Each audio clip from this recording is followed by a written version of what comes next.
Blissful Badger. At the end of November, my game shop had a big sale on board games. And I took a look around and I found OGRE. And this totally interested me. I wanted to know more about it. So before I purchased it, I went online and looked up what OGRE BattleBox was. And not a lot of people talk about it. So I was wondering, okay, it says it has 85 miniatures and it's from Steve Jackson, so it has to be interesting, right? So what's it look like inside? Well, there are sprues of plastic minis to be built and painted. And I was wondering what scale it was. Well, it looks like it's 6mm. Okay, so we've got some basic information now.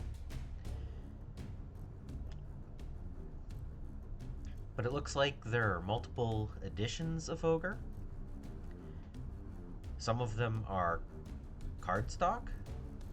Okay, that's interesting. This isn't. This is plastic. And then it says that the battle box includes box set 1 and set 2 of OGRE miniatures. Okay, so it's a combo box. That's good. So what does this actually mean?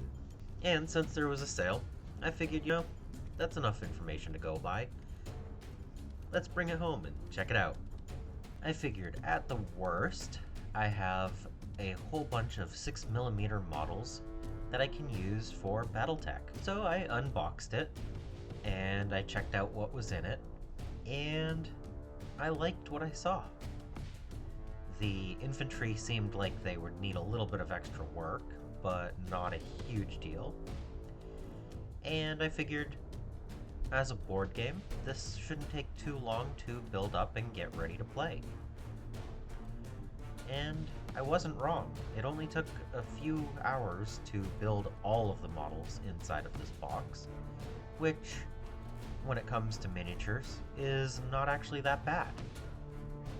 And they were simple enough to prime up, and if you were looking to just play the game, you could choose 2 or 3 different colors of primer and call it done. But as I enjoy painting, and this isn't anything unreasonable for me, I decided I should paint them up in several different colors and get them at least battle ready. I know it's a board game, it doesn't need to be battle ready, but I decided, hey, let's paint them. And let me tell you, 85 miniatures takes a long time to paint, even when they're tiny. Especially when they're tiny. I didn't spend too much time on each one, but just getting the treads and the hover skirting and the barrels of the weapons and the colors down took me quite a while. This was a much larger project than I actually intended. But I am happy with the results. I could have done more weathering, I could have done more colors and, made them look even better. But overall, this is a board game, and I'm quite happy with how they turned out. So, I still don't have any experience trying to fight off the ogres, but I do look forward to getting them on the table. There are quite a few different interesting vehicles in this set, and I decided to paint up half of the force in blue and half of the force in red, and I decided to paint the ogres in yellow. And I know that there are actual factions in the game, but again, it was a little bit harder to find the information about this stuff, and I don't know how much I'm interested in the lore of Ogre as much as the gameplay. The game board is a slightly larger hex space than BattleTech,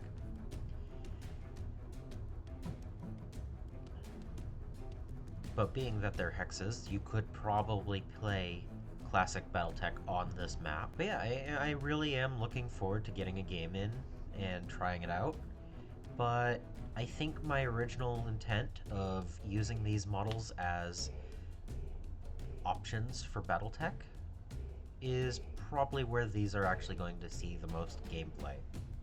Having 12 light GEVs to represent some Savannah Masters, for instance, is probably where this is going to see the most use. But I'm okay with that because they're minis, they're painted, and I'm gonna have some fun with them. I know this is a shorter video, but I have yet another huge project coming up, and I need to get back to working on that. If you've ever played Ogre or you have any questions, please feel free to ask in the comments. Subscribe if you haven't so that you don't miss any future videos. I also want to thank my patrons and supporters for making these videos possible. And until next time, I hope you find your bit of bliss.